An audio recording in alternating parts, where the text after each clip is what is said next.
саламатсыздар ма, қымбаттыларым? Бүгін Құран-ы Кәрімнен үзінді оқиық. Мүлік сүресі 563 бет.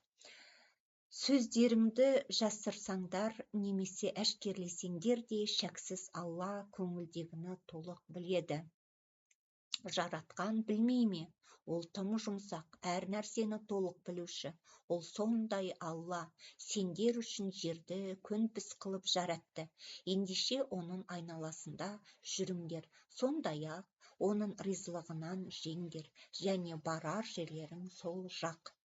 Жер теңселген сәтте аспандағының сендерді жерге жұттыруынан бейбітсіңдер ме?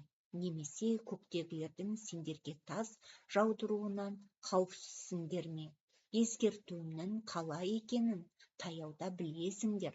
Расында олардан бұрынғылар да жасынға айналдырған еді. Маған қарсы келу қалай екен? Үстеріндегі қанаттарын жайып, қомдап ұшқан құсты көрмей ме? Оларды Алла ғана тоқтатады. Сөзсіз ол әр нәрсені толық көруші. Сендердің Алладан өзге көмек беретін жасақтарың кім? Кәпірлер алдануда ғана. Алла ризығын тоқтатса, сендерді қоректендіретін кім? Әрине, олар тон мойындықта, жиреніп қасарысуда. Етпеттен жүрген біреу тұрарық па? Даңғыл жолда тік жүрген біреу турарақ па? Мұхаммед алейхиссалам оларға ол сондай Алла, сендер үшін есту, көру және сезу жаратқан.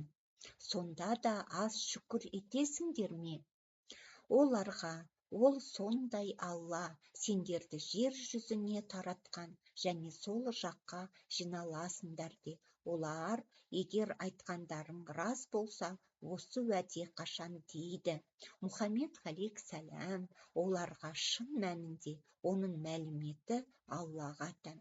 Мен ашық ескертуші ғанамын де. Сау саламатта болыңыздар. Сауабы сіздер мен біздерге болсын.